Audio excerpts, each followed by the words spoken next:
Pessoal, tudo bem? Colegas fisioterapeutas, meu nome é Ricardo Sena. Se vocês não me conhecem, sou fisioterapeuta, formado já há 30 anos. E hoje é o nosso podcast número 1. A gente vai falar sobre os avanços da fisioterapia.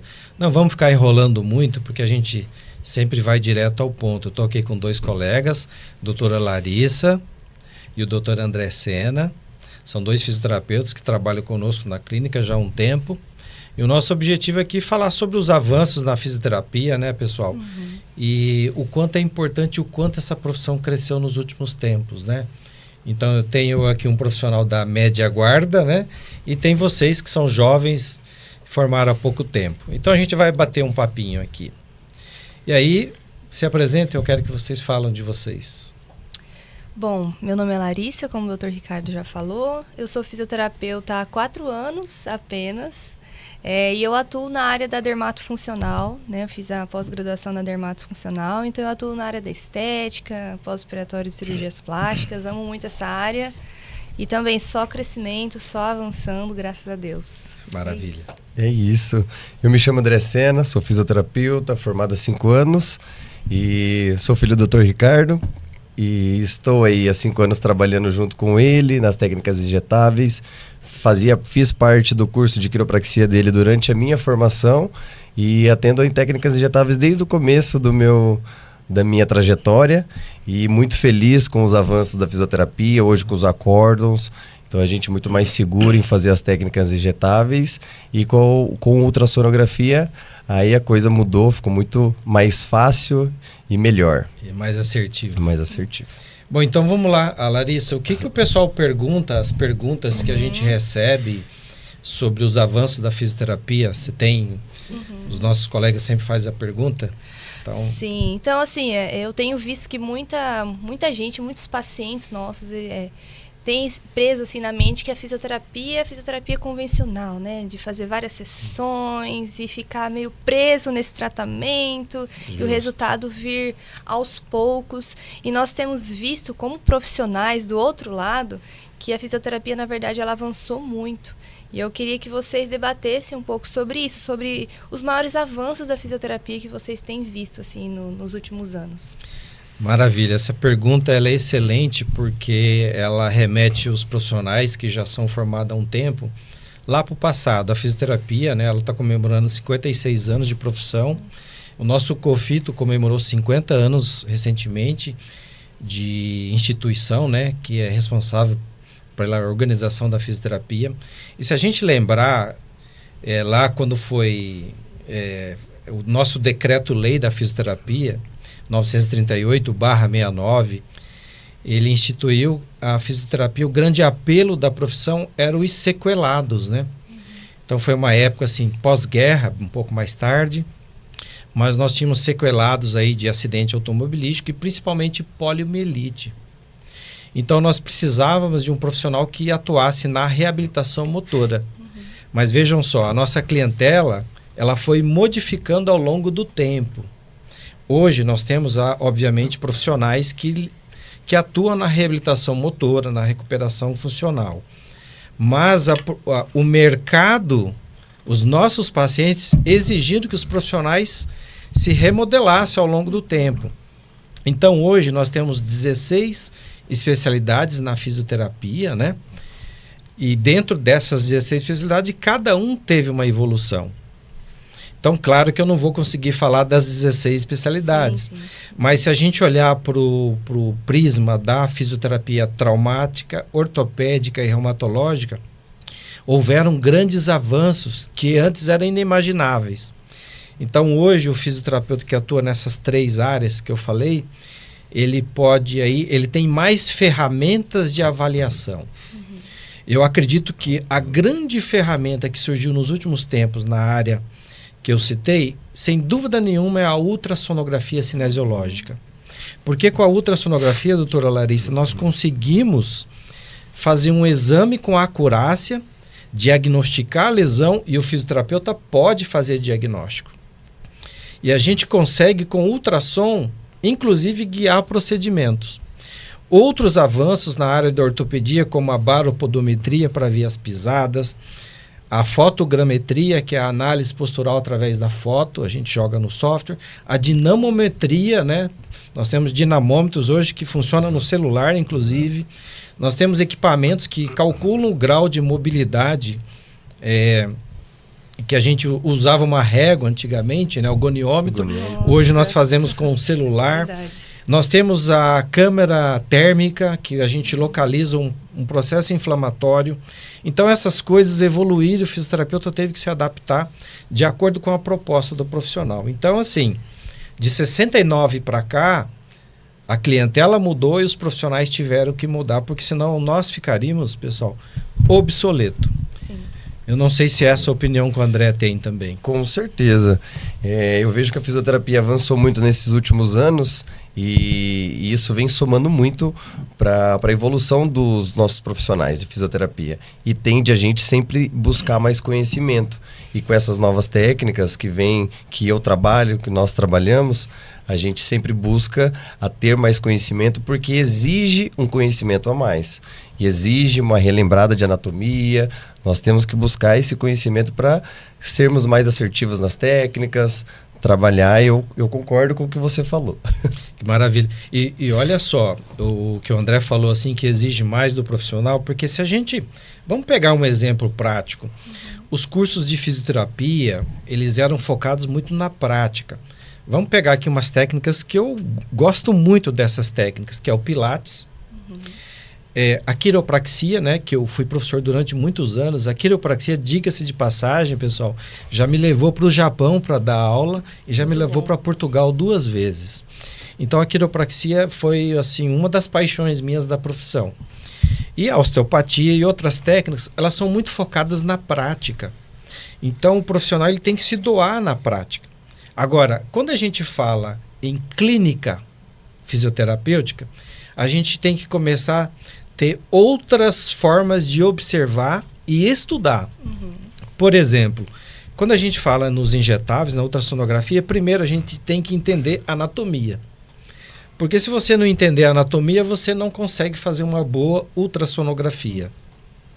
E quando você faz a ultrassonografia, você tem que saber o que é normal e o que é lesionado. Exato. Não basta só pôr o aparelho. Então nós temos uma curva de aprendizado que ela é longa. E isto é para todos os profissionais. É uma coisa inerente do ser humano. Sim. Nós não conseguimos absorver rapidamente. E aí a gente parte já para as técnicas injetáveis. E aí o conhecimento de farmacologia é primordial. Com certeza. Porque não basta pegar uma agulha e como é que você vai inocular essa agulha no paciente? Será que tem uma artéria ali? Será que tem um nervo? Então, por isso que o conhecimento da anatomia e sonoanatomia é importante. Claro, existem as técnicas às cegas, né, André? Exato. Mas a gente prioriza as técnicas guiadas, que, na minha opinião, assim, é um grande boom da fisioterapia na ortopedia, traumato e reumato. Como você falou, é um degrau, a gente vai aprendendo de pouco a pouco até a gente chegar no momento que a gente adquire um ultrassom e trabalha com isso. Mas as técnicas não guiadas são ótimas também e por isso exige do profissional ter esse conhecimento anatômico, para você entender que estrutura que está ali dentro, que estrutura que você está inoculando a medicação, ter esse conhecimento farmacológico para você souber o que você está aplicando, não apenas ir lá e espetar. Então o profissional ele precisa ter esse conhecimento básico e para essas técnicas e avançar depois para as técnicas guiadas, né? As técnicas guiadas hoje eu vejo que é um diferencial da fisioterapia, que a gente chegou num nível que eu não esperava tão rápido chegar. E, assim, estamos sendo muito felizes e entregando muito resultado para os pacientes. Então, essa geração do André é uma geração privilegiada, porque esses 56 anos do Grefito, nós passamos muitos embates para a profissão crescer. E essa moçada que está chegando agora no mercado de trabalho já encontra uma fisioterapia muito mais estruturada. E as técnicas que a gente está discutindo aqui, que são as injetáveis, elas têm respaldo no nosso conselho. Isso, Ainda que muitas pessoas não saibam que o fisioterapeuta, ele não só pode como deve, caso ele tenha treinamento, porque uma coisa a gente tem que falar, nem todo mundo é para essa técnica, né? E os profissionais que às vezes criticam quem faz essa técnica, na verdade ele está alegando para os outros uma incompetência dele mesmo. Então, é muito feio isso para o profissional. Exato. Eu, por exemplo, eu particularmente tenho técnica na fisioterapia, eu não vou citar aqui para não causar polêmica, que eu não gosto, que eu não vejo fundamento científico. Mas nem por isso estou criticando os colegas que fazem. Então, esse comportamento é onde divide as crianças dos adultos. Exatamente. Os adultos têm que entender que é para a profissão, não é para ele. Então, eu acho muito importante o amadurecimento do profissional como pessoa e como profissão. E isso vem com o longo do tempo. E os estudos e o aperfeiçoamento das técnicas vai levando essa maturidade. E é importante frisar que essas técnicas que nós utilizamos, a gente tem todo um raciocínio clínico por trás disso. Não é a técnica que em si que vai ser o único tratamento do paciente. Então a gente consegue casar várias técnicas para você tendo um raciocínio clínico importante, você entendendo a dor do paciente, você consegue utilizar várias técnicas para você conseguir concluir o tratamento desse paciente e conseguir, no nosso caso, eliminar a dor do paciente. Exato. Justamente. Bom, eu acho que está bom esse assunto. Qual que é? Nós recebemos muitas perguntas dos nossos colegas. Qual que é a próxima pergunta? Não, eu queria entrar no Pode. assunto que a gente está falando muito sobre essas técnicas avançadas, os injetáveis, né? E como o Dr. Ricardo falou, né? Acho que vocês plantaram para nós colhermos hoje, Exato. né? Vocês fizeram toda a base, a estrutura e nós conseguimos colher hoje e trabalhar com essas técnicas avançadas. E o que vocês acham, assim, que falta na formação do fisioterapeuta para ele trabalhar com injetáveis hoje? Porque nós vemos, né, hoje em dia, os alunos começando fisioterapia, né, estudando fisioterapia, mas o que vocês acham, assim, que falta na formação ali na faculdade? O que poderia ser introduzido na visão de vocês para já apresentar essa área, essa técnica de injetáveis para o fisioterapeuta? Maravilha, a sua pergunta é excelente. Esse é um tema de debate que nós falamos muito, porque eu participei daqueles grupos GTs para trazer os injetáveis para a fisioterapia e se discutia muito isso. Porque falavam que o fisioterapeuta não aprendeu na faculdade, como é que ele vai fazer injetável? Pessoal, o médico sai da faculdade, ele não sabe entubar. Ele não sabe fazer cirurgia cardíaca, ele não sabe abrir um crânio. Ele vai ter que fazer uma especialização. Na fisioterapia é a mesma coisa. Então, pode-se dar na faculdade uma introdução às técnicas injetáveis, até uma aplicação muscular, intraglútea, e o foco principal é a farmacologia. A carga horária da farmacologia ela tem que ser aumentada já na graduação. E outras coisas que tem que ser aprimorada na graduação é os cursos de imagem, imaginologia. Então tem que aprofundar mais em raio-x, porque hoje o fisioterapeuta ele não só recebe o raio-x, ele solicita raio-x. Exatamente. Até para solicitar você tem que saber. Exato. Então você vai pedir um raio-x de ombro, de quadril, você tem que saber as incidências para que você procure o que você está querendo encontrar. E outras coisas, ressonância magnética, tomografia e ultrassonografia. A ultrassonografia, a faculdade já poderia ter ultrassonografia nas suas aulas práticas, começar a ensinar o aluno. Então, essas são algumas das coisas que precisa melhorar na graduação. Eu concordo. Isso teria que começar na faculdade para o fisioterapeuta, quando ele sair da faculdade, ele ter mais interesse sobre essas técnicas. Isso vale muito a pena. E ter o interesse, ter a farmacologia bem explicada, bem elaborada, até mais de um ano, porque eu, na minha faculdade, eu tive 1 ano de farmacologia e a gente aprendia muito no início, o ciclo de Krebs, até alguns medicamentos, AINES, e parava por aí. A gente não saberia nem de antibióticos, não aprofundava nada de antibiótico. E muito pouco corticoides, que nós utilizamos bastante. Então, assim, essa introdução para o futuro, né? Na faculdade seria fantástico. E aí o aluno teria mais interesse quando ele saísse da faculdade. Tanto que agora os profissionais de fisioterapia podem atuar com dermatofuncional, com botox, com preenchedores. Então isso já abrangeria já uma grande parte ensinando o aluno ou explicando para ele que ele pode realizar essas técnicas injetáveis. Vocês sabem que eu vou abrir um parênteses aqui, que antigamente a Cofito 10, que era de 1978, ela proibia o fisioterapeuta de prescrever medicamentos. Olhem só. Olhem, esse artigo, ele freava a evolução da fisioterapia. Porque, depois eu vou contar uma historinha com relação a isso, para vocês entenderem, para a gente fazer uma alusão aqui. Com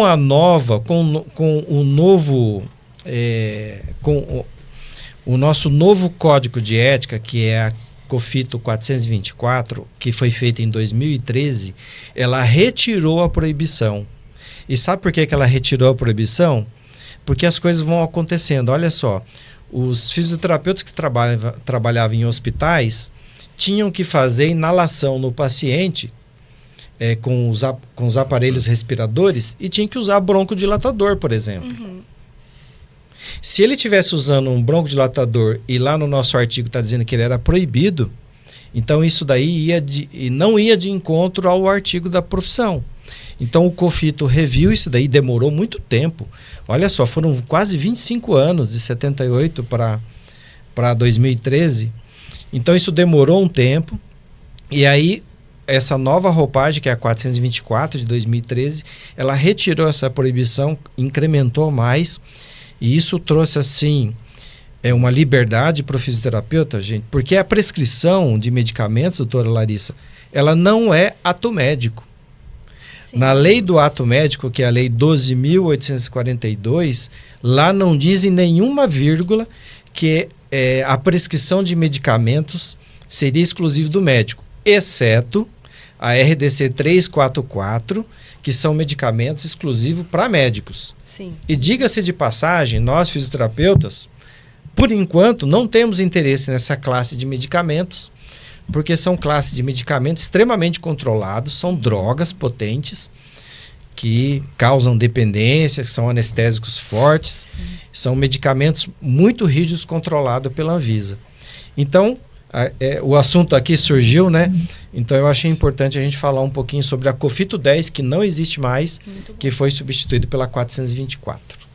Muito bom. Eu achei muito importante destacar isso, né? Porque eu acho que muitos pacientes mesmo não sabem sobre isso, sobre até nós sermos profissionais de primeiro contato, profissionais que têm o raciocínio clínico completo, que não só recebem o encaminhamento, exato, mas que realmente conseguem olhar para o paciente de uma forma integral, cuidar dele de uma forma integral, né? Prescrever o medicamento para melhora, porque não é só ali também dominar uma técnica, fazer, por exemplo, um injetável e mandar o paciente embora. Exato. Mas é um acompanhamento, entender a dor do paciente, né? Fazer um retorno, prescrever, pedir um exame mais completo, exames de sangue, né? Exames radiológicos. Então, essa visão integral e holística do paciente que nós, como profissionais da saúde, nós carregamos, né? E você falou num ponto importante para a gente ir finalizando esse assunto, porque lá na clínica, eu vou usar a nossa clínica como exemplo, nós não fazemos mais aquela fisioterapia que o pessoal, entre aspas, né, chamada de puxa-estica, baseado só no exercício. Isso. Ainda que nós utilizamos o exercício. Uhum. Então, tem situações em que o injetável ele é apenas o começo. Eu tenho que apagar esse incêndio. O paciente está me procurando porque ele está sofrendo. Sim. Por que eu vou fazer uma técnica que vai demorar 5, 6, 10 dias para aliviar a dor, sendo que eu tenho uma técnica que pode aliviar prontamente a dor do paciente? E como eu falei para vocês, a nossa clientela hoje são pacientes com dores. Uhum. Em 69 eram sequelados. Então, nós mudamos e os pacientes que nos procuram mudaram. Será que eu teria que fazer só um TNS, fazer uma liberação muscular, fazer o paciente fazer exercício com uma bursite importante no ombro, bem dilatada? Esse paciente vai lembrar de mim a noite inteira, ou seja, ele vai sonhar me xingando, né?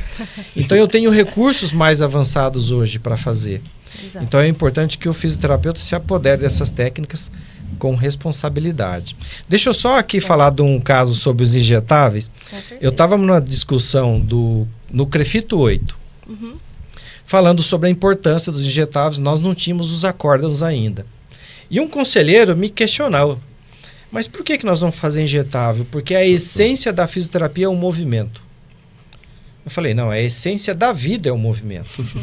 Não é da fisioterapia. A essência da educação física é o movimento. A essência da medicina é o movimento. A essência da nutrição é o movimento. A essência da vida. Eu perguntei para ele, que área que você atua, professor? Ele falou, eu atuo na neuropediatria. Eu falei, então, ponto. Você falou o que eu queria. Você tem uma criança lá que tem espacidade flexora. Essa criança, o pai leva, a mãe leva lá na sua clínica. Você faz todo aquele alongamento, a contenção com tala. A criança chora, porque eu já atendi pediatria. Ela sofre. Imagine que você pode ganhar todo esse trabalho que você fez com uma toxina botulínica. Você faz uma toxina botulínica e ele melhora o movimento. Então, eu preciso cortar o caminho. Eu preciso humanizar o meu tratamento. O Sistema Único de Saúde, ele fala em humanização de tratamento.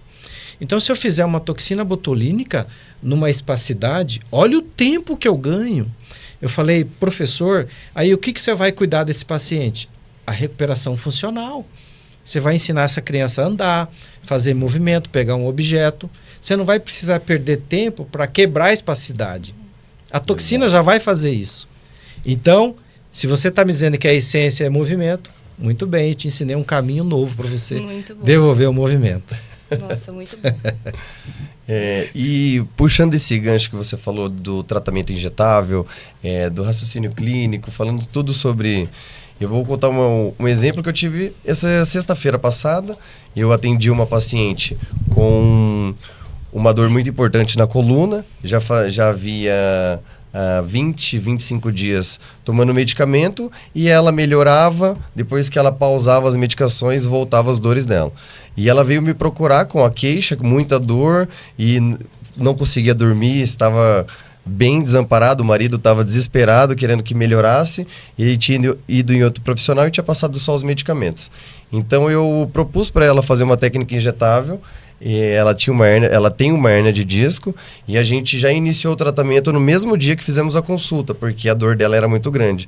Então, olha essa ferramenta que a gente tem, e dentro das técnicas de fisioterapia não injetáveis, eu acredito que seria muito difícil tirar esse comprometimento de dor dela nesse momento, mesmo com movimentos, com exercícios especializados para você conseguir desinflamar esse nervo. E é aí que entra a técnica injetável.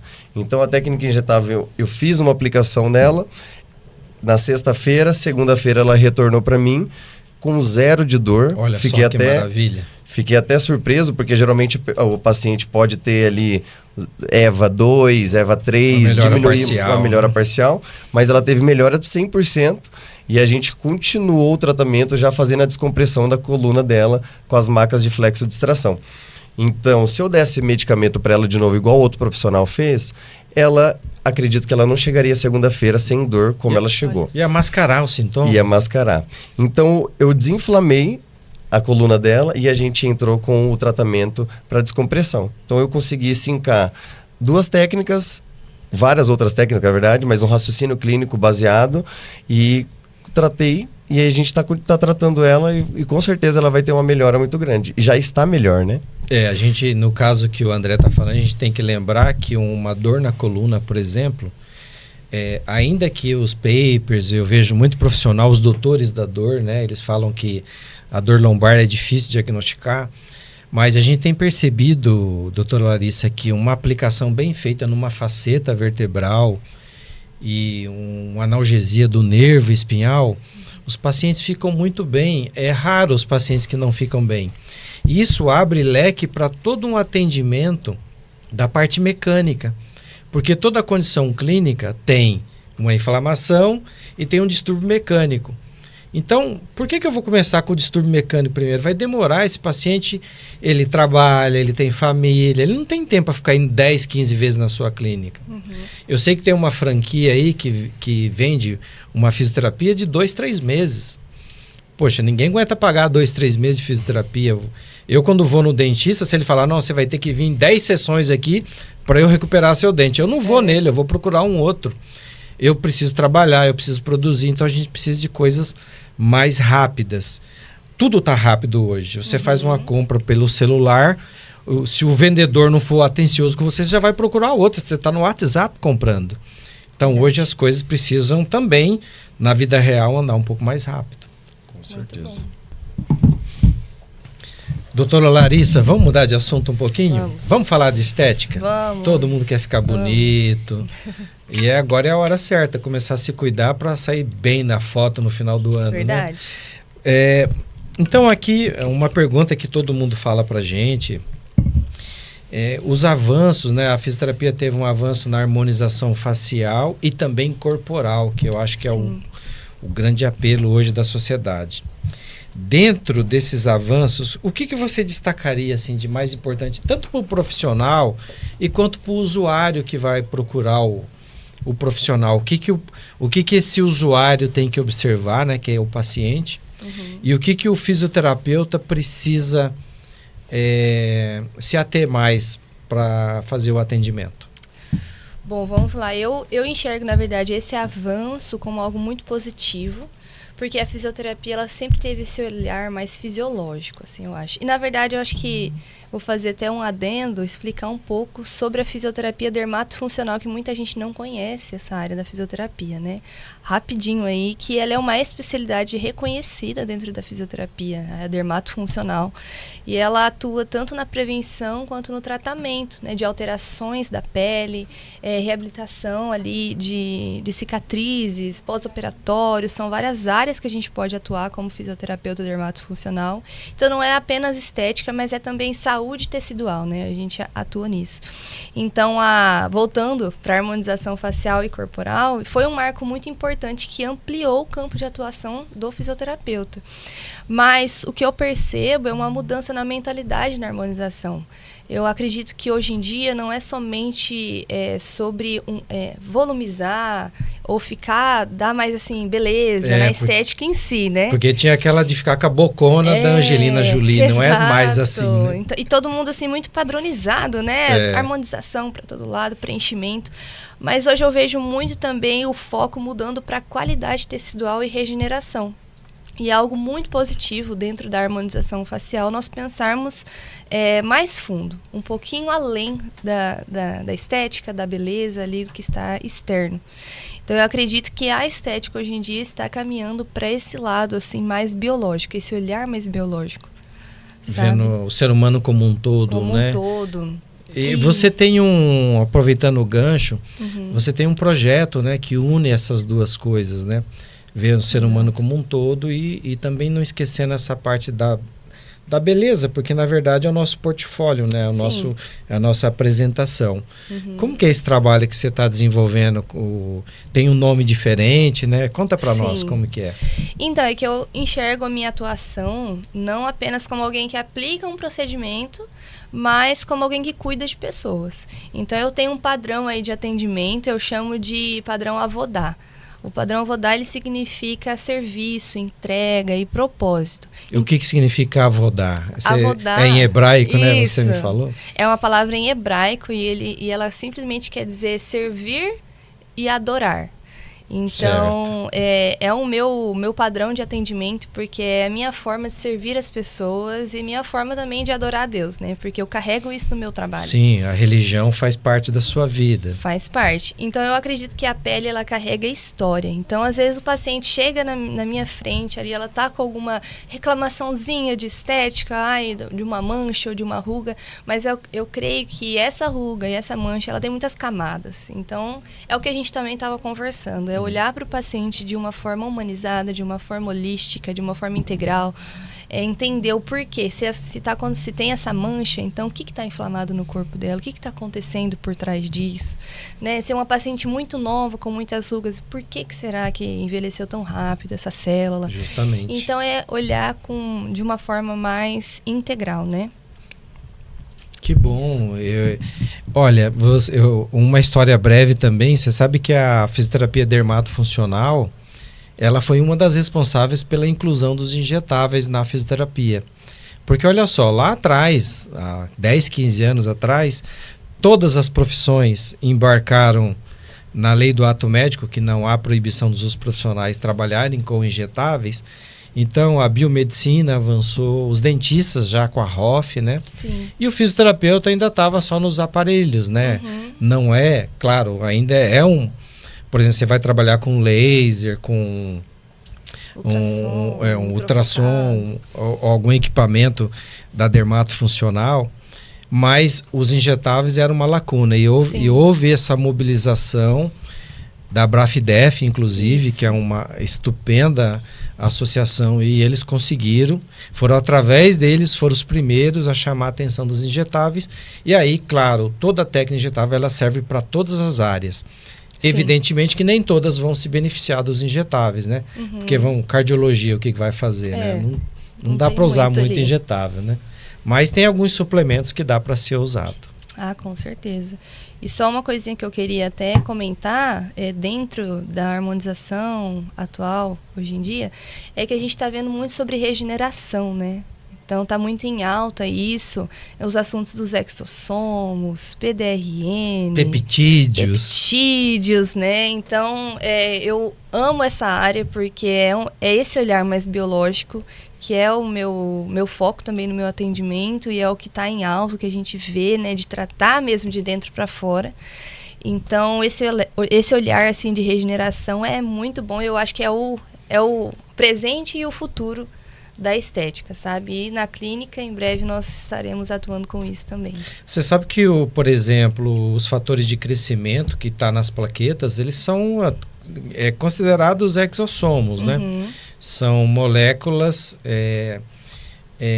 que têm esses fatores de crescimento, eles fazem a indução, eles fazem a transcrição gênica, né? Então, quando eles estão presentes na célula, eles estimulam a célula a produzir alguma coisa. Isso. Por exemplo, o colágeno é uma das substâncias que a gente quer. Eu trabalho com cicatrização de ferida, então é muito importante isso. Sim, com certeza. E a gente trabalha lá na clínica com a reabilitação de uma artrose de joelho, depois o André vai falar um pouquinho mais, onde a gente usa, né, o plasma rico em plaquetas, a fibrina rica em plaquetas, que são substâncias regenerativas, são indutoras da regeneração. A gente falar que é regenerativo, a gente está sendo bem redundante. Elas são indutoras e a resposta vai depender do grau de lesão, né, de cada paciente e até do estado fisiológico da pessoa, como você falou. Se tem uma pessoa muito inflamada, está com cortisol muito elevado, ou está com a ferritina muito alta, ou muitos marcadores inflamatórios, provavelmente não vai ter uma resposta igual tem outra. Então a gente tem que acalmar essa inflamação e também usar esses indutores regenerativos. Exato. Então, doutores, lá na clínica vocês têm feito um trabalho, né, sobre lesões como um todo, lesões no ombro, joelho, coluna, com um trabalho assim, de estímulo regenerativo. Né? Eu queria que vocês falassem um pouquinho sobre esse tratamento, sobre regeneradores, enfim. Então, Larissa, esse tratamento regenerativo, indutor da regeneração, ele é um tratamento que hoje é feito no mundo todo. E ele tem vários nomes, ele é conhecido como fisioterapia regenerativa, e os outros profissionais usam como também medicina regenerativa. Enfim, vários profissionais utilizam essa técnica. E esse tipo de técnica, ele tem diminuído as cirurgias de reconstrução, por exemplo, como as próteses de joelho, né? E as próteses de ombro, ou as próteses de quadril. Porque quando você intervém com as técnicas indutoras da regeneração o mais cedo possível, você consegue evitar uma cirurgia desnecessária.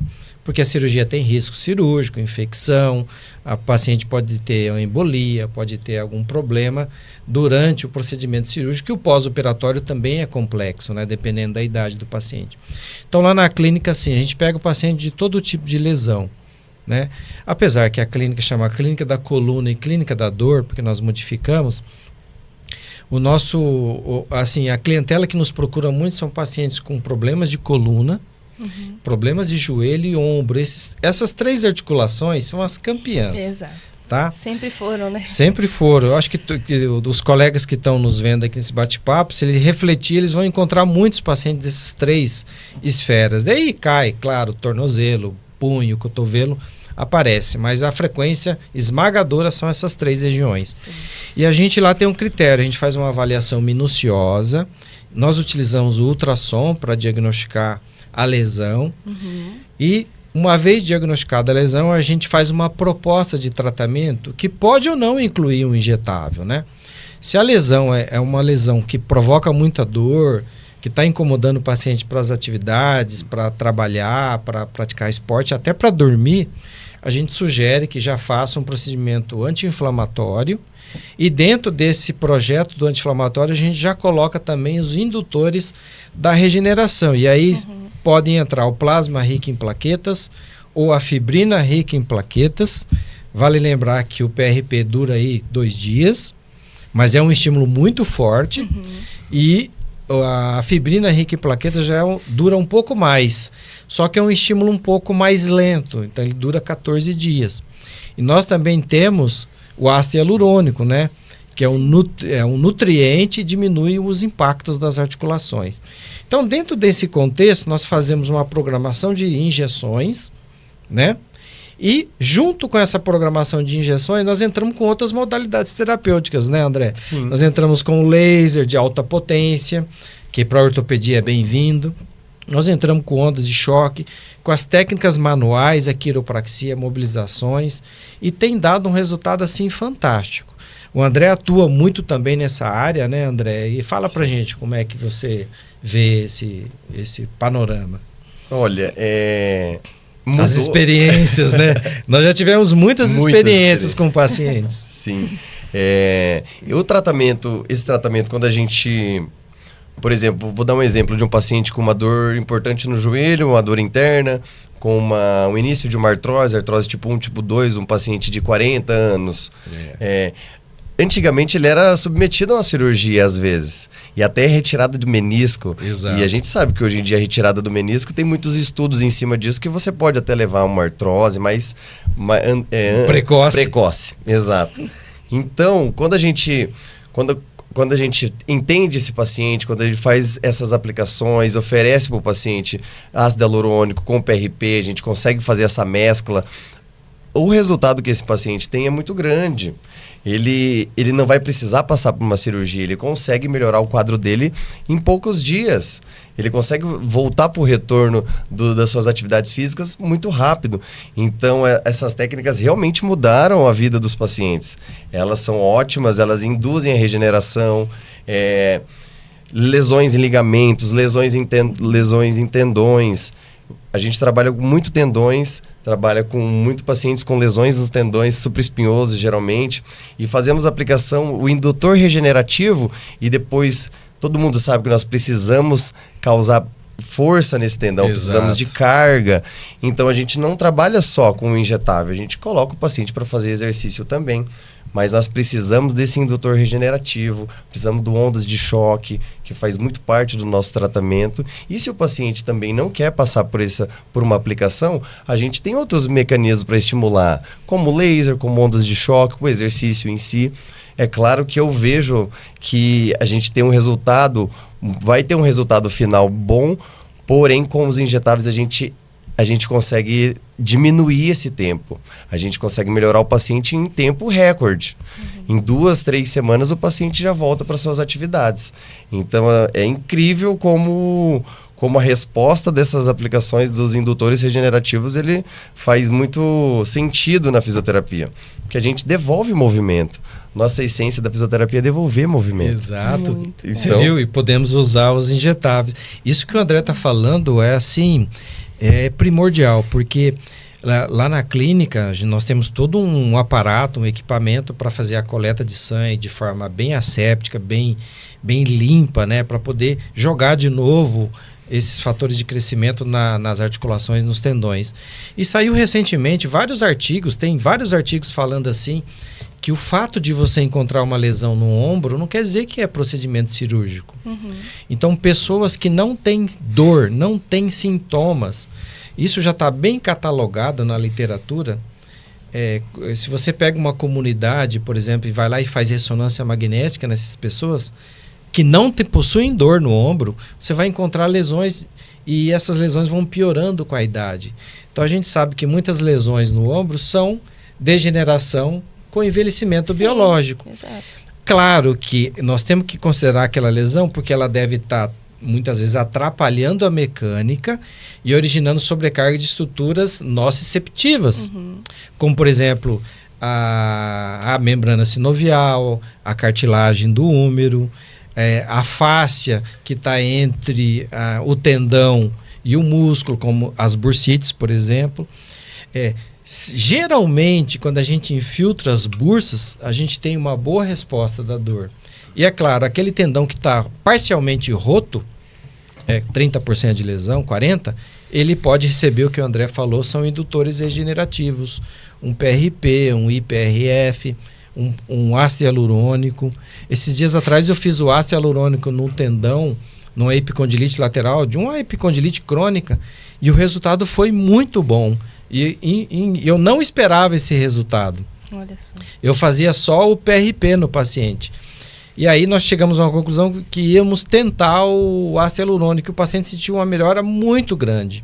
Então, olha só, eu aprendi com o paciente, né? A gente às vezes aprende com uma aplicação teste, né? A aplicação teste também ela nos ajuda bastante. E olha, pegando esse gancho dos exames, hoje eu vi um vídeo de um doutor falando de onde que surgiu essa... que a gente pede exames todas as vezes para lombalgia, para dores na lombar e como o Dr. Ricardo falou, a gente, se fazer um exame, eu não tenho dor na lombar, se fazer um exame na minha coluna, provavelmente vai ter um início de uma degeneração no disco intervertebral. Exato. Isso não quer dizer que eu tenho dor. Então a gente precisa ter essa noção e trabalhar com o paciente, entender e sempre sincar como ele está, a história clínica dele com os exames. E aí a gente pode dar certeza que aquela lesão ali pode estar causando alguma dor. E as ressonâncias, a gente vê muita pedido de ressonância.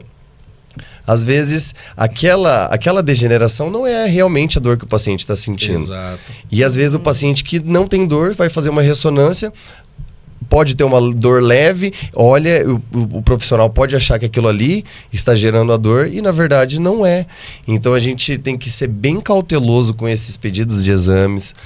A ultrassonografia também aparece imagens que não são verdadeiras, que não mostram a dor. Exato. Então isso na prática clínica a gente precisa ter esse manejo para você também não ir infiltrando um local que não está com dor, inoculando medicamento no local que, vamos se dizer, tem uma lesão, mas não é a lesão que esse paciente sente. Isso que o André está falando é importante, porque existe uma coisa chamada eu tenho até dificuldade para falar, que é um trava-língua, catastrofização. Então, quando você pega um laudo de ressonância, a pessoa olha assim e fala, poxa, doutor, minha coluna tá só os frangalhos, né? Tá os cacarecos, mas não pode supervalorizar o laudo. O exame de imagem, ele faz parte de um raciocínio que você está tendo de uma possível lesão que você talvez encontre no exame que esteja provocando. E o exame também de imagem, eu sei que, como eu falei, muitos exames não mostram o que o paciente está sentindo, mas eles são uma segurança, inclusive, jurídica para o profissional. Então, quando você tem um exame, até uma filmagem que você faz de uma lesão de ultrassom, ele serve para você numa defesa jurídica. Talvez o paciente fale, fez um procedimento que não precisava fazer. Não, você tem uma lesão, isso dá segurança jurídica. Então, ele não explica o exame, a dor do paciente, mas ele faz parte de um raciocínio clínico. Então, é isso que é bom a gente levar em conta. Muito bem. Muito bom, doutores. Eu acho que, para finalizar, eu queria falar um pouquinho do que vai acontecer em abril. Tem tempo para finalizar? Tem. Eu vou finalizar só com 10 minutos. Dá tempo, né? Do congresso. Vamos falar. Então, vou falar de novo. Então...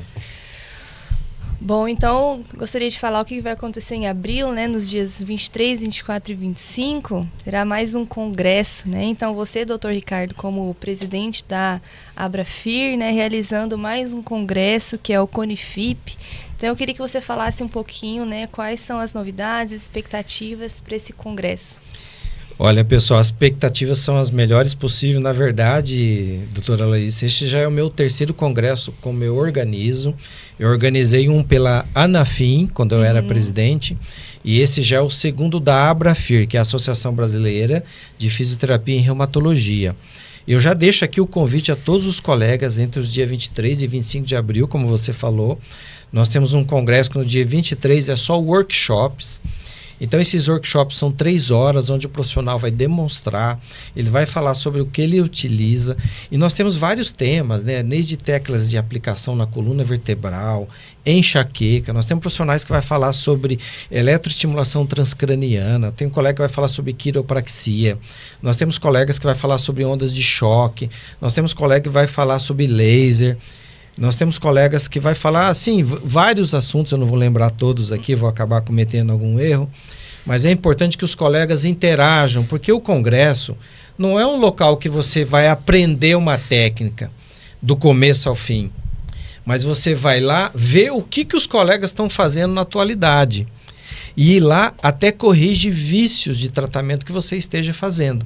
Eu vou citar um exemplo. No Abrafir, no Conifip passado, que é o Congresso Internacional de Fisioterapia Intervencionista, um colega para nós apresentou uma forma diferente de manipular os agregados plaquetários, sobre modelo de centrífuga, como centrifugar melhor, como pegar esses ativos de uma forma que tenha mais plaquetas.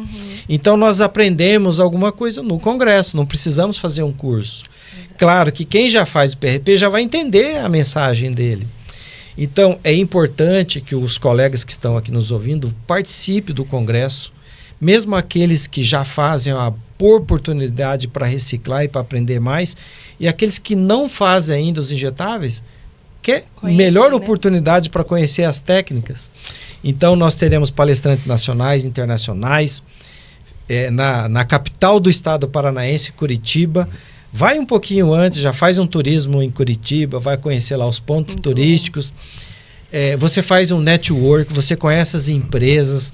Nós vamos ter a feira de equipamentos, feiras de aparelhos de ultrassom, de laser, né? Então é um momento único, que não basta você só fazer um curso e ficar esquecido lá na tua cidade isolada.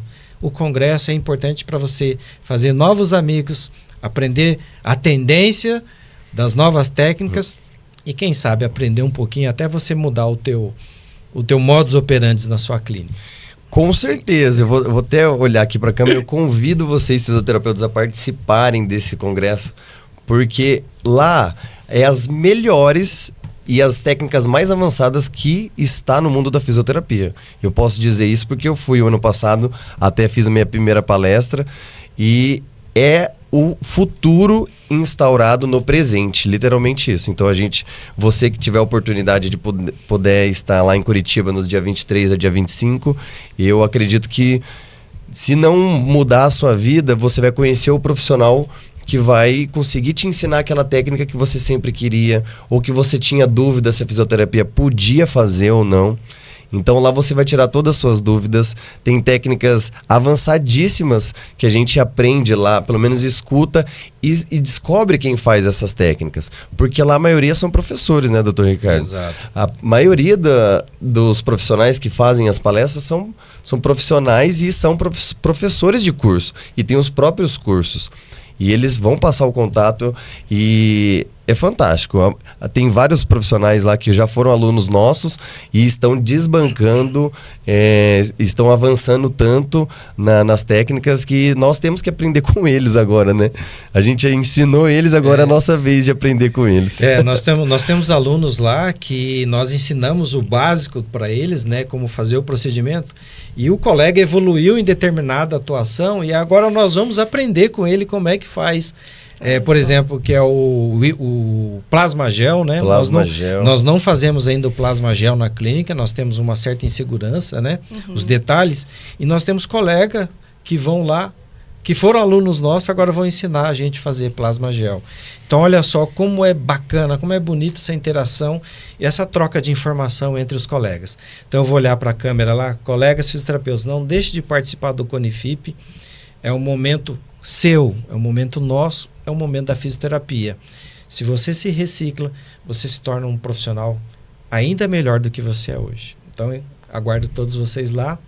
Eu acho que a gente vai encerrando aqui o nosso bate-papo, né? O nosso primeiro avançado da fisioterapia. Isso. E teremos novas edições. Acompanhe aqui o nosso grupo. Um abraço a todos. Um abraço. Tchau, gente. Valeu.